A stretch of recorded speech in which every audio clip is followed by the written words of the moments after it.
हाँ, ये अज़ानें दी गई दफ़्ए बला के लिए, मुसीबत दूर करने के लिए। तो कुरान और हदीस से इसका सबूत कैसे मिलता है? तो इसके ऊपर देखिए बहुत सारे दलाइल है। बेसिकली मैं भी इसका मुताला कर रहा था और मैंने इसके पॉइंट्स भी काफ़ी सारे लिखे थे। सबसे पहली बात तो ये याद रखें कि इसमें तो कोई शक नहीं है कि अज़ान अल्लाह और अल्लाह के रसूल के ज़िक्र पर मुश्तमिल है।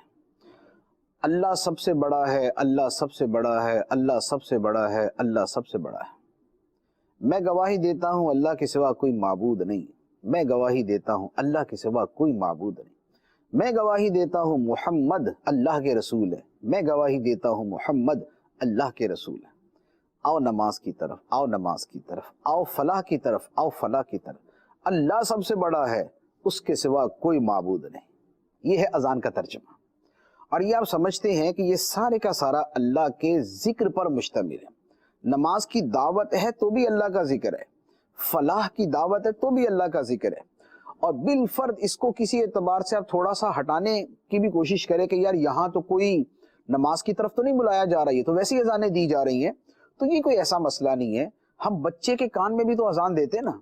बच्चा पैदा होता है, उसके कान में अजान देते, तो क्या बच्चे को क्या बोल रहे होते कि और बेटा नमाज की तरफ? तो ऐसा तो नहीं होता ना। तो जैसे वहां पर अल्लाह के जिक्र के तौर पर अजान दी जाती है, इसी तरीके से जो नॉर्मल ये मुसीबत वगैरह के मौके पर अजान दी जाती है वो भी अल्लाह के जिक्र के तौर पे होती है। तो अल्लाह के जिक्र होने में कोई कलाम नहीं है कि अजान जिक्र इलाही पर मुश्तमिल है। इसके कलिमात अजला बदीहियात में से हैं कि अल्लाह का जिक्र है।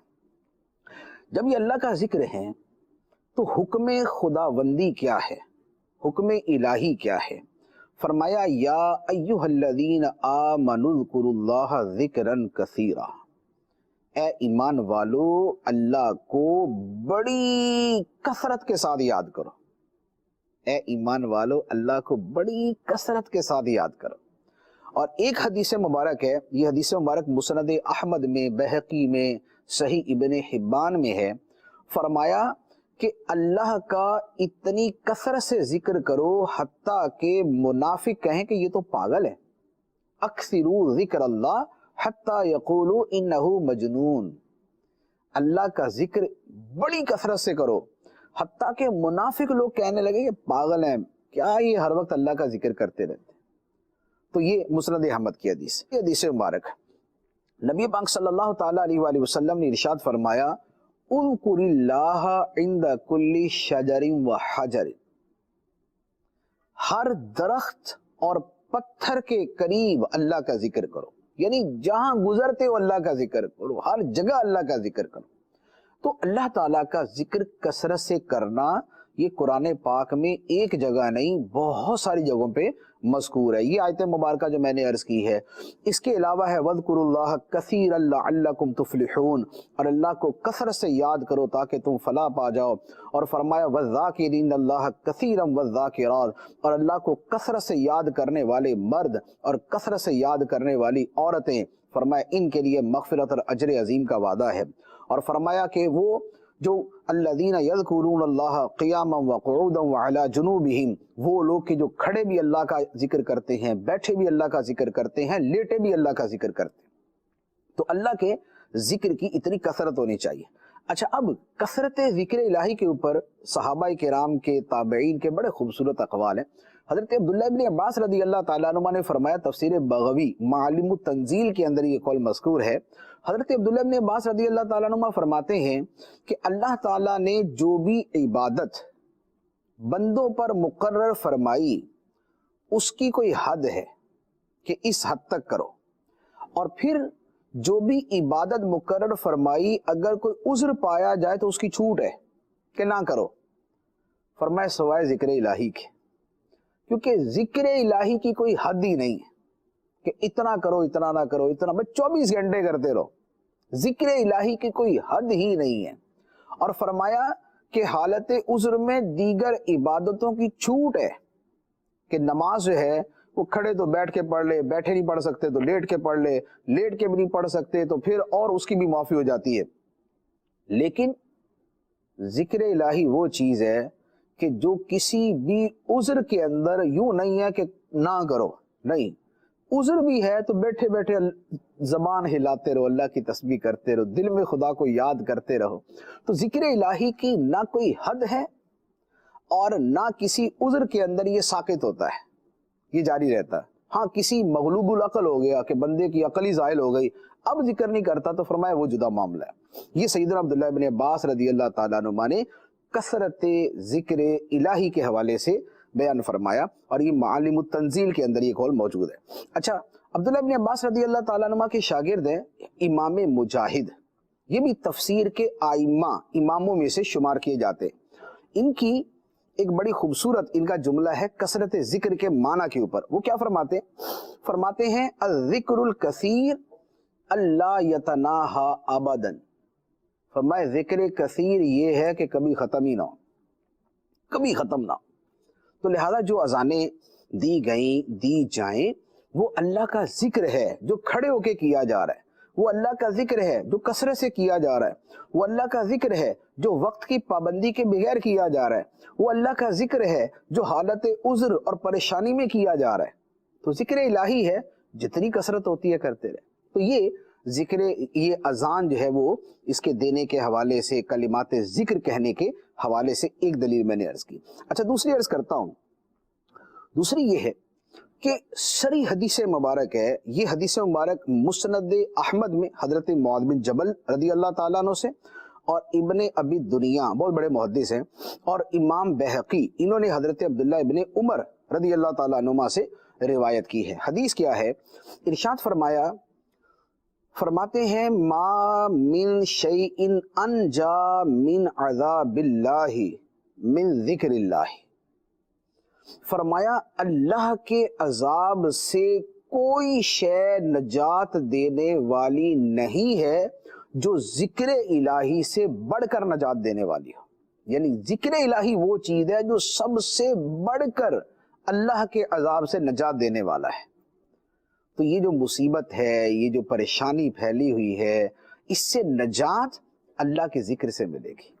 अल्लाह का जिक्र सबसे बड़ी शय है जो इससे नजात दिलाएगा। तो वैसे जिक्र करें या अजानें दें, अजान भी अल्लाह का जिक्र है, तो लिहाजा ये इस मुसीबत से नजात देगी। अच्छा, तीसरी बात ये है कि ये बात तो बिल्कुल हर बंदा ही मानेगा ना, मुसलमान तो मानेगा ही मानेगा इसको, कि दुआ जो है ऐसे मौके पे करनी चाहिए। मुसीबत दूर करने के लिए, परेशानी दूर करने के लिए दुआ करनी चाहिए। ठीक, अब मैं आपको एक उसूल अर्ज करता हूं, और वो उसूल जो है वो मुहद्दिसीन ने बयान किया और अहदीस में सराहतन मज़कूर है। वो क्या है? वो ये है, फरमाते हैं कि कुल्लु ज़िक्रिन दुआउन व कुल्लु दुआइन ज़िक्रुन। हर जिक्र दुआ है और हर दुआ अल्लाह का जिक्र है। यानी हम जब जिक्र करेंगे तो ये अल्लाह से दुआ करार पाएगी। जब हम कहेंगे ना अल्हम्दुलिल्लाह अल्हम्दुलिल्लाह अल्हम्दुलिल्लाह, अल्लाह अकबर अल्लाह अकबर अल्लाह अकबर, ये अल्लाह अकबर जो हम कह रहे हैं ये क्या है? जिक्र है, और हर जिक्र दुआ है। तो गोया जब हम अल्लाह का जिक्र कर रहे हैं, हम खुदा से दुआ मांग रहे हैं, और खुदा से दुआ मांगना तो मुसीबतें दूर करता ही है, और खुदा से दुआ मांगने का तो शायद सबूत नहीं चाहिए होगा। तो जिक्र इलाही अल्लाह से दुआ करना है। अच्छा, अब इसका सबूत कहां से है कि जिक्र जो है वो दुआ है? तो आपके सामने बड़ी मशहूर हदीस में अर्ज करता हूं, आपने बारहा सुनी होगी, मैं हवाले के साथ अर्ज करता हूं। तिर्मिज़ी के अंदर, नसाई में, इब्ने हिब्बान में और मुस्तदरक हाकिम में ये हदीस है। हदीस क्या है? फरमाया अफ़दलुद दुआई अल्हम्दुलिल्लाह। सबसे अफजल दुआ कौन सी है? अल्हम्दुलिल्लाह कहना। तो बताइए अल्हम्दुलिल्लाह में अब क्या मांगते? अल्हम्दुलिल्लाह जब पढ़ते हैं तमाम तारीफें अल्लाह के लिए, तो इसमें दुआ के लफ्ज कहाँ बने कि या अल्लाह में ये दे दे, ये दे दे, ये दे दे, ये दे दे? दुआ इसमें दुआ के अल्फाज कहाँ पर? इसमें दुआ ये है कि ये अल्लाह की हम्द है, ये अल्लाह का जिक्र है, और मखलूक खुदा का जिक्र करेगी, खालिक मालिक से कुछ मांगने के तौर पे ही करेगी। तो ये हर जिक्र दुआ है, ये उसूल खुद हदीस मुबारक के अंदर बयान किया गया, यानी उससे मुस्तफाद हुआ। अच्छा, इसी तरह एक और हदीस मुबारक अर्ज करता हूँ। ये हदीस मुबारक बुखारी शरीफ और مسلم شریف کے اندر ہے. حدیث مبارک یہ ہے کہ ایک مرتبہ کسی موقع پہ صحابہ کرام جا رہے تھے، پورا ایک لشکر جا رہا تھا، تو صحابہ کرام نے بلند آواز سے اللہ اکبر یہ کہنا شروع کر دیا. اب لفظ کیا بول رہے ہیں؟ کلمات ذکر، اللہ اکبر اللہ اکبر. کلمات یہ ہیں جو اذان کے اندر تھے. نبی پاک صلی اللہ علیہ وآلہ وسلم نے ان کلمات کو کیا فرمایا؟ الفاظ سنیے. سرکار دو عالم صلی اللہ علیہ وآلہ وسلم نے ارشاد فرمایا، اے لوگوں اپنی جانوں پہ نرمی کرو، یعنی اتنی اونچی اونچی چیخ چیخ کے جو ہے نا وہ ذکر نہیں کرو. انکم لا تدعون اصم ولا غائبہ، تم کسی بہرے کو یا غائب کو نہیں پکار رہے کہ اتنی اونچی بولنے کی ضرورت پڑے. خدا سمیع ہے اور خدا بصیر ہے. تو اب یہاں پر فرمائے کہ انکم لا تدعون، تم دعا نہیں کر رہے کسی اصم سے، بہرے سے اور نہ غائب سے. یہاں دعا کس کو فرمایا؟ صحابہ کرام تو اللہ اکبر اللہ اکبر اللہ اکبر کہہ رہے تھے، اور نبی پاک علیہ السلام نے فرمایا کہ تم دعا مانگ رہے ہو، یہ تمہاری دعا ہے، یہ تمہاری پکار ہے اللہ تعالیٰ کو. تو کیا ثابت ہوا کہ اللہ اکبر کا جو ذکر ہے یا کوئی بھی ذکر الہی ہے، یہ اللہ تعالیٰ کو پکارنا ہے، اور خدا کو پکارنے کو عربی میں دعا کہتے ہیں. اور مصیبت کے وقت میں دعا کرنا یا مصیبت سے ہٹ کر بھی دعا کرنا، اس کا خدا نے قرآن میں حکم دیا ہے کہ اپنے رب سے دعا مانگا. تو لہذا یہ ذکر جو ہے یہ دعا ہی کی صورت ہے. یہ میں نے تیسری دلیل عرض کی. اچھا، چوتھی دلیل عرض کرتا ہوں کہ اذان ذکر الہی ہے، یہ واضح ہے. اب ذکر الہی کے اوپر نبی پاک صلی اللہ تعالیٰ علیہ وآلہ وسلم نے اس کی فضیلت کیا بیان فرمائی ہے. حدیث صحیح ہے، مسلم شریف کی، ترمذی شریف کی. نبی پاک صلی اللہ علیہ وآلہ وسلم نے فرمایا کہ جب لوگ کسی جگہ جمع ہو کے اللہ کا ذکر کرتے ہیں، اب وہ کوئی بھی ذکر ہو، جب وہ ذکر کرتے ہیں تو کیا ہوتا ہے؟ فرمایا حفتہم الملائکہ وغشیتہم الرحمہ ونزلت علیہم السکینہ. فرمایا فرشتے ان کو ڈھانپ لیتے، حفتہم الملائکہ، فرشتے ان کو ڈھانپ لیتے ہیں، وغشیتہم الرحمہ، اور رحمت ان پہ چھا جاتی ہے، ونزلت علیہم السکینہ، اور چین اور اطمینان اور سکون اور سکینہ ان پہ اترنا شروع ہو جاتا ہے. تو بتائیے کہ جب ہم نے اذانیں دیں تو اذان ذکر الہی ہے، تو کیا ہوا کہ فرشتوں نے ڈھانپ لیا، رحمت چھا گئی اور سکینہ اترنا شروع ہو گیا. تو بھائی ایسے موقع پہ اور ہمیں چاہیے کیا؟ خدا کی رحمت چاہیے، ہمیں سکون چاہیے، ہمیں چین چاہیے، ہمیں فرشتوں کی مدد چاہیے کہ اللہ تعالیٰ ان سے، ان کے ذریعے ہماری مدد فرمائے. تو ذکر الہی کے اندر یہ معاملہ ہے. تو جب اذان دی جاتی ہے تو یہ فضائل اس کے اندر حاصل ہوتے ہیں. اچھا، پھر ایک اور بات، یہ بات بھی بڑی واضح ہے کہ اذان کے اندر نبی پاک علیہ السلام کا ذکر بھی ہے. اشہد ان محمد رسول اللہ، اذان کے اندر پیارے آقا صلی اللہ تعالیٰ علیہ وسلم کا ذکر مبارک بھی موجود ہے. اچھا، اب صالحین نیک لوگوں کے ذکر کے وقت اللہ کی رحمت نازل ہوتی ہے. عند ذکر الصالحین تنزل الرحمہ، کہ نیک لوگوں کے ذکر کے وقت رحمت اترنا شروع ہو جاتی ہے. اب یہ ہے نیک لوگوں کے ذکر کے وقت. اسے اتحاف السادات المتقین میں علامہ زبیدی رحمۃ اللہ علیہ نے نقل کیا، احیاء العلوم میں شرح ہے. اچھا، یہ امام سفیان بن عیینہ کا فرمان ہے. اچھا، اس کی شرح کے اندر حضرت ابو جعفر بن حمدان ابو عمر بن نحید سے کیا ذکر کرتے ہیں کہ بھئی جب صالحین کے ذکر کے وقت رحمت نازل ہوتی ہے تو رسول اللہ صلی اللہ علیہ وآلہ وسلم تو سید الصالحین ہیں، وہ تو صالحین کے سردار ہیں، آقا ہیں، وہ تو سب سے بڑھ کر صالحین ہیں، صالحین میں سے ہیں، صالح ہیں. تو ان کے ذکر کے وقت اللہ کی رحمت کیسے نازل ہوگی؟ یہ اذان کے جو کلمات جن میں ذکر مصطفیٰ صلی اللہ علیہ وسلم موجود ہے اس کی دلیل. اچھا، پھر نبی پاک علیہ السلام کا ذکر ویسے بھی ذکر الہی قرآن پاک کے اندر ہے، وَرَفَعْنَا لَكَ ذِكْرَكَ، اے حبیب تیری خاطر تیرا ذکر ہم نے بلند کر دیا، تیرا ذکر بلند کر دیا. اور یہ ذکر کی بلندی کیا ہے؟ جبرائیل امین علیہ السلام نے آ کے نبی پاک علیہ السلام سے عرض کی کہ یا رسول اللہ، آپ کے ذکر کی بلندی یہ ہے کہ خدا نے آپ کے ذکر کو اپنا ذکر بنا دیا، کہ جو آپ کو یاد کرے گا وہ خدا کو یاد کرے گا، جس نے آپ کو یاد کیا گویا اس نے خدا کو یاد کیا۔ یہ شفا شریف کے اندر یہ روایت۔ تو نبی پاک علیہ السلام کا ذکر ذکر الہی اور ذکر الہی کے جو فضائل ہیں۔ اچھا، یہ 4 دلیلیں میں نے عرض کی۔ 5ویں دلیل میں عرض کرتا ہوں، اس میں تو کوئی شک نہیں ہے اور ہر بندہ جانتا ہے کہ آج کل گھبراہٹ پھیلی ہوئی ہے، پریشانی ہے، لوگ جو ہے مینٹلی طور پہ پریشان ہیں۔ کیا چاہیے؟ گھبراہٹ ہے تو سکون چاہیے، بے اطمینانی ہے تو اطمینان چاہیے، بے چینی ہے تو چین چاہیے۔ اب یہ سکون، اطمینان اور چین کہاں سے ملے گا؟ اللہ تعالیٰ فرماتا ہے الا بذکر اللہ تطمئن القلوب، سن لو، اللہ کی یاد میں، اللہ کے ذکر میں دلوں کا چین ہے۔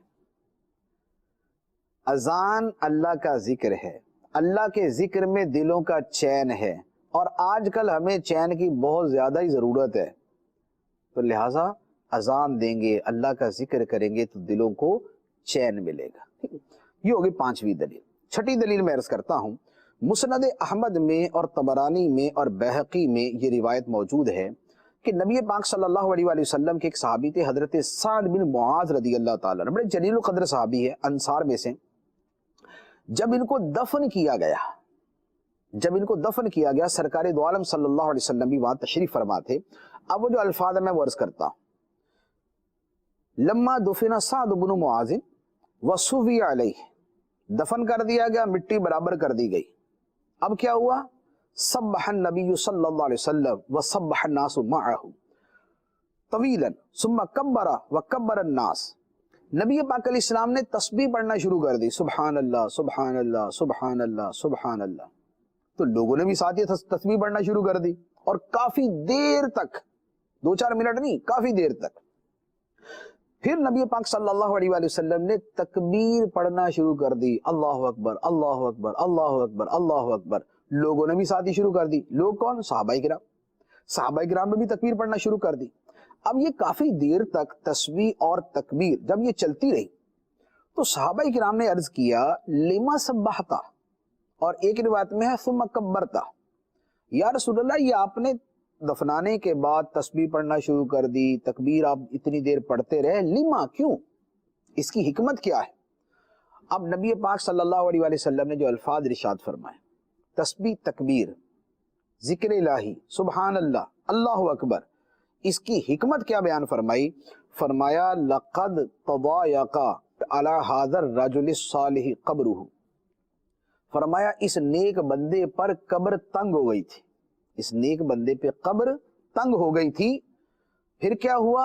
فرمایا کہ جب ہم تسبیح پڑھتے رہے تو حتی فرج اللہ تعالی عنہ، حتیٰ کہ اللہ نے ان سے اس تنگی کو دور کر دیا۔ جو تنگی موجود تھی، آئی ہوئی تھی، اللہ تعالیٰ نے اس تسبیح اور تکبیر کی برکت سے اسے دور کر دیا۔ اس کی شرح کے اندر علامہ طیبی رحمۃ اللہ علیہ فرماتے ہیں، نبی پاک علیہ السلام کے فرمان کا مفہوم کیا ہے؟ فرماتے ما زلت اکبر وتکبر واسبح وتسبح حتى فرجہ اللہ، فرمایا کہ میں بھی تسبیح پڑھتا رہا، تم بھی تسبیح پڑھتے رہے، میں بھی اللہ اکبر کہتا رہا، تم بھی اللہ اکبر کہتے رہے، حتیٰ کہ اللہ تعالیٰ نے اس سے اس تنگی کو دور کر دیا۔ تو بتائیے آج کل تنگی ہے یا نہیں؟ تنگی ہے، کوئی بندہ جو ہے اس کا انکار نہیں کر سکتا۔ نبی پاک علیہ السلام نے اس تنگی کے موقع پر اللہ کی تکبیر بیان کی۔ اذان کے اندر اللہ تعالیٰ کی تکبیر کا بیان ہے، بڑائی کا بیان ہے، اور اس سے انشاءاللہ عز وجل جو سرکار نے یہاں فرمایا حتی فرج اللہ عنہ، اللہ تعالیٰ نے اس سے تنگی کو دور کر دیا، انشاءاللہ ان اذانوں کی برکت سے تنگی ہم سے بھی دور ہوگی۔